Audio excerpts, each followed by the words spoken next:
What is something that is expensive, but only owned by poor people? Rent to own. Spoiler. You never quite own it. Places like Aaron's just make me mad. It seems like you're getting a good deal. But you aren't. You're paying like twice as much for an item. What? You don't want to pay $2,000 over 5 years for that PS4. It's only $8.50 weekly.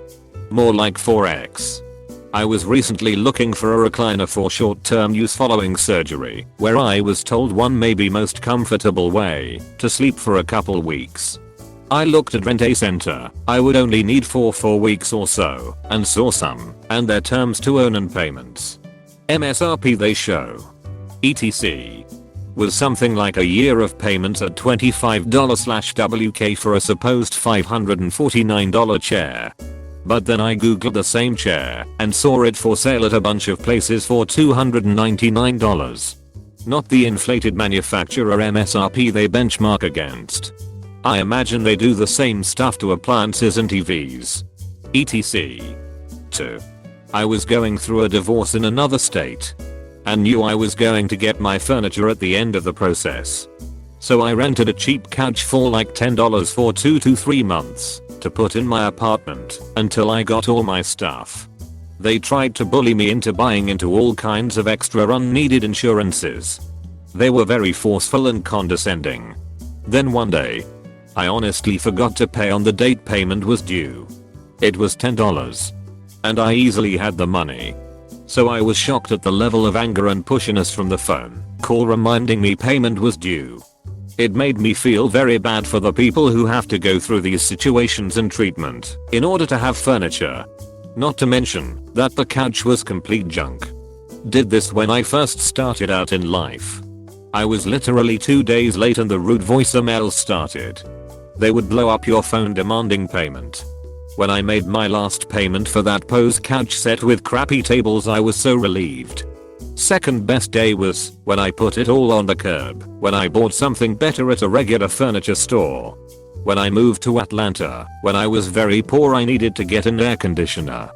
They were charging something like $30 per week for the air conditioning unit. I asked how much it would cost to buy it and it was something like $100. I ended up buying it and selling the air conditioning unit at the end of my time in Atlanta. I have a sliver of insider knowledge on how these rent to own places work. And it's fucking scary. The story they tell themselves is one of equality. As in, why should a low income and bad credit prevent you from buying that PS4 for your child's birthday? This is the company line. It's woven through their annual reports. Except it's complete bullshit. I did the math. That PS4 will wind up costing someone $3,600.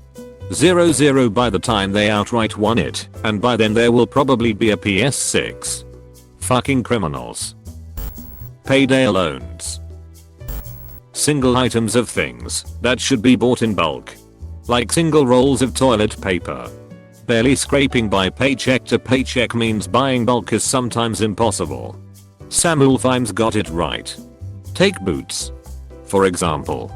He earned $38 a month plus allowances. A really good pair of leather boots cost $50.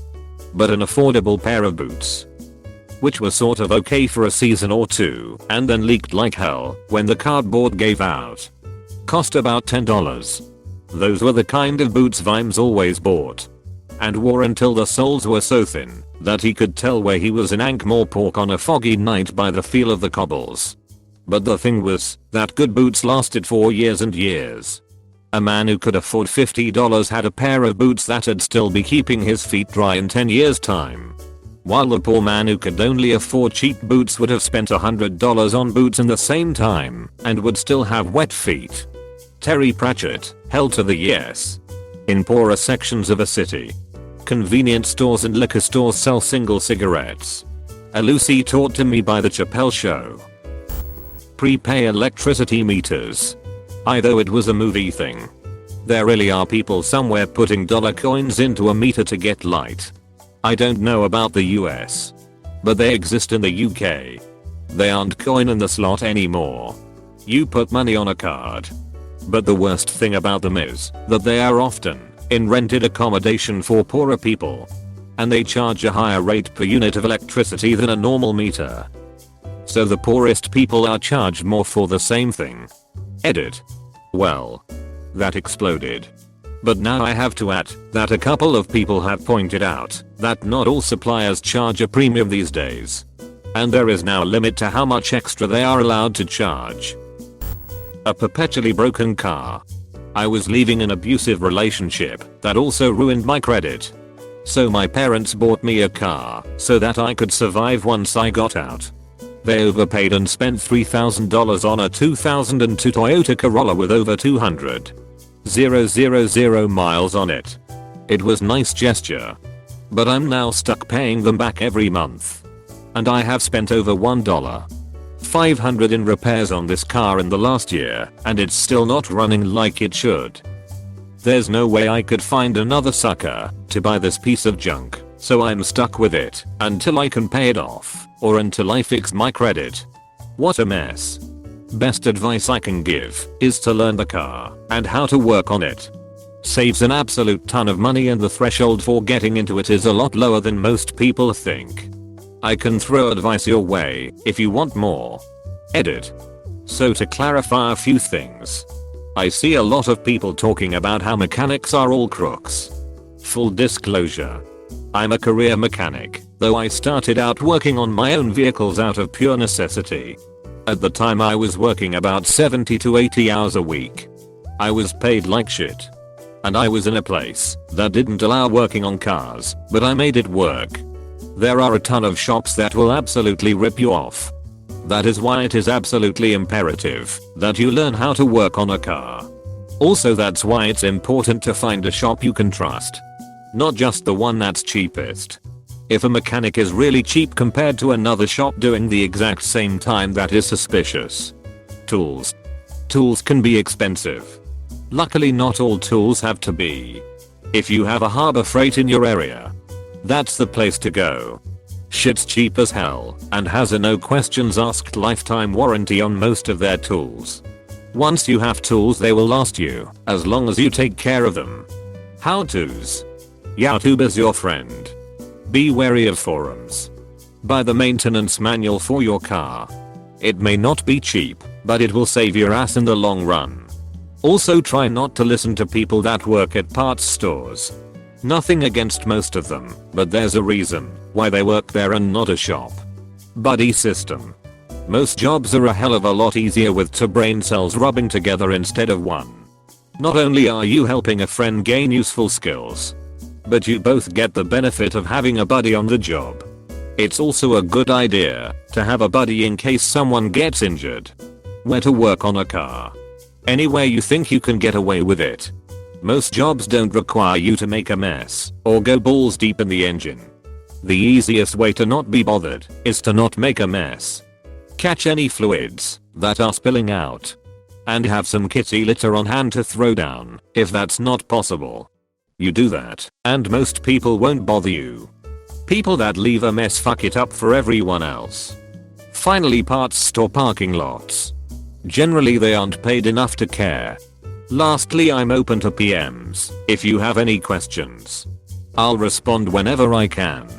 I have access to a lot of info, and I'm happy to give advice anywhere I can.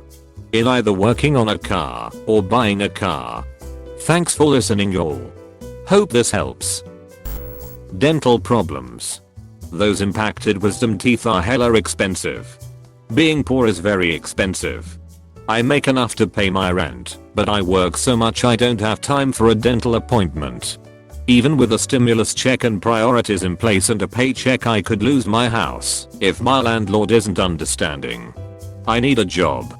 I applied for McDonald's because it's easy, and I'm broke and need the money.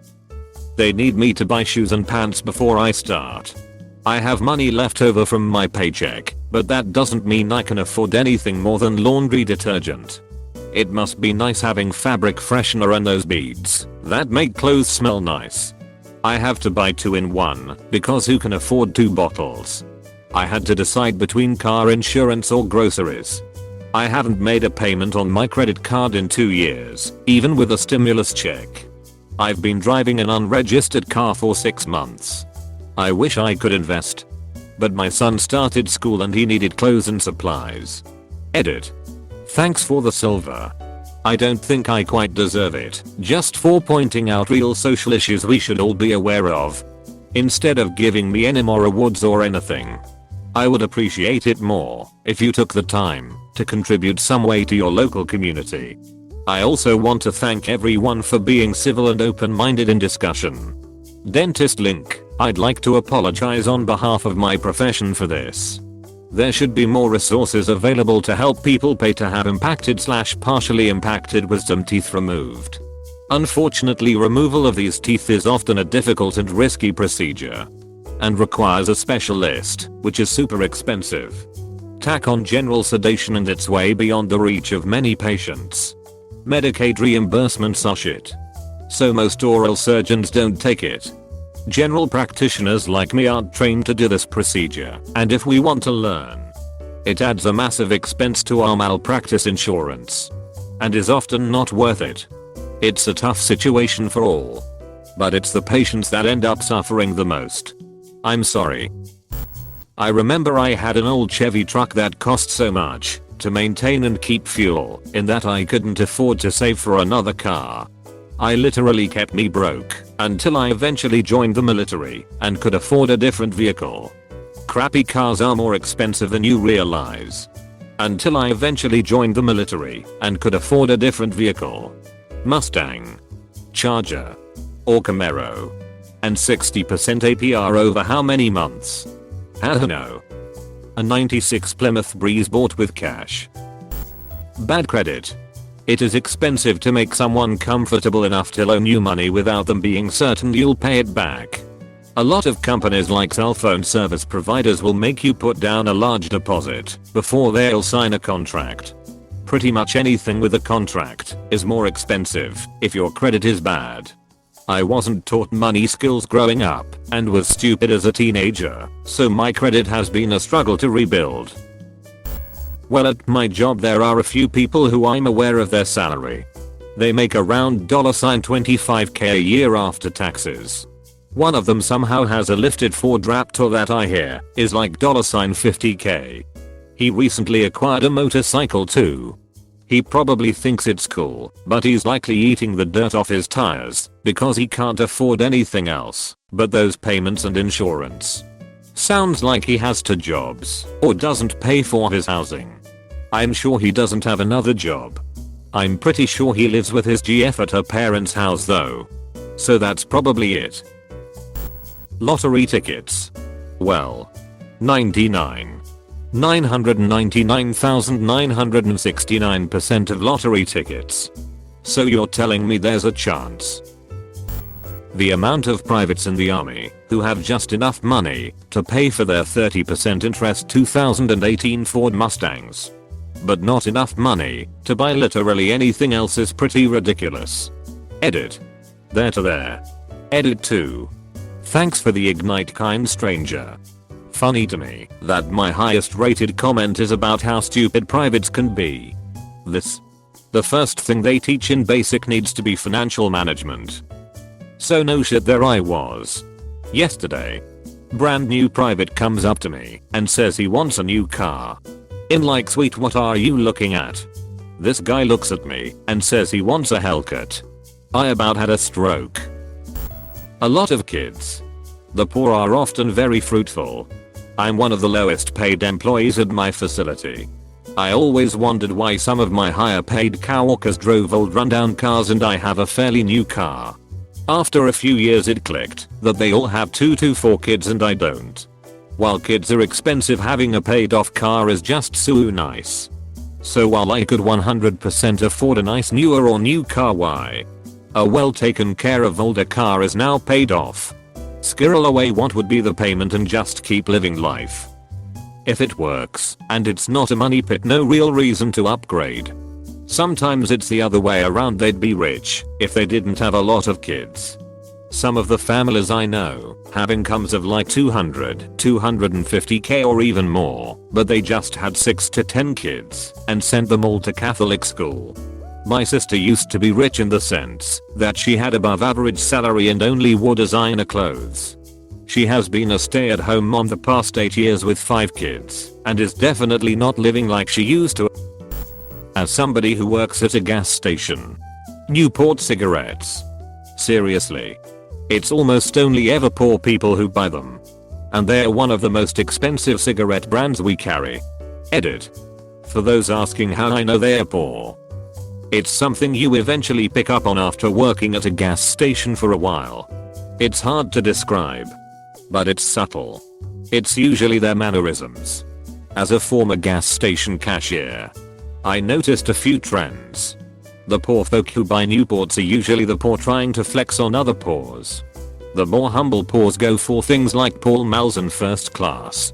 Whatever menthol is cheapest. Also, there is a very distinct racial divide. With almost all Newport buyers being POC or living with POC. The white poors always flex with Marlboros. Usually quickly preparable food items. They're usually more expensive than if I stuffed a bell pepper with rice and a small amount of mincemeat and shoved it with the oven with tomato sauce, for example. Simple recipes with low ingredient counts are normally very cheap and delicious. They do however take time to make. Time some people might not have because they have to work in order to finance the time they spend sleeping. Edit. Extra tip, processing vegetables yourself and vacuum sealing them in liquid stasis lets you store them for ages without having to freeze them, and they can be pulled out at any given time to still your hunger nutritiously. Edit 2. Not quite sure, but I think the English term for it is pickled. Someone in the comments also referred to it as standard canning process. The more you learn. Edit 3. Thanks to you/PM_me_er_fav_poems for pointing this out and writing this definition. The standard canning process that was mentioned is the process of putting something in jars/cans/whatever that have been sterilized in boiling water and filling them to the very brim before sealing them while they are still hot. This ensures there is no oxygen inside and that it is sterile to last a long time. This process is often done with pickled things, but can also be done with hot sauces, pasta sauce, homemade BBQ sauce, anything liquid or stored in liquid. Hope this helps. Please note that boiling glass is a dangerous process and any temperature change has to be regulated and slow to prevent the glass from bursting into pieces. Edit 4. Thanks to you/Vokalskpunk for providing this link to a free cookbook, downloadable, for cheap food, link, also available in Spanish. Edit 5. I'm aware that there are people with conditions and circumstances that won't be helped by any of this, but on the flip side there are people that can make use of this, so just as a note. I'm aware. Also, not having usable kitchens, which financially stable people don't even think of as a thing. Or a small fridge and freezer. Harder to buy in bulk or get family packs of meat on sale to freeze it for later. Cigarettes, expensive as fuck in Australia. I think they are expensive almost everywhere now. Yeah. But in Australia it's a whole other level. A pack in US costs about $8, while in Sydney a pack is $20 US or 30 Australian dollars.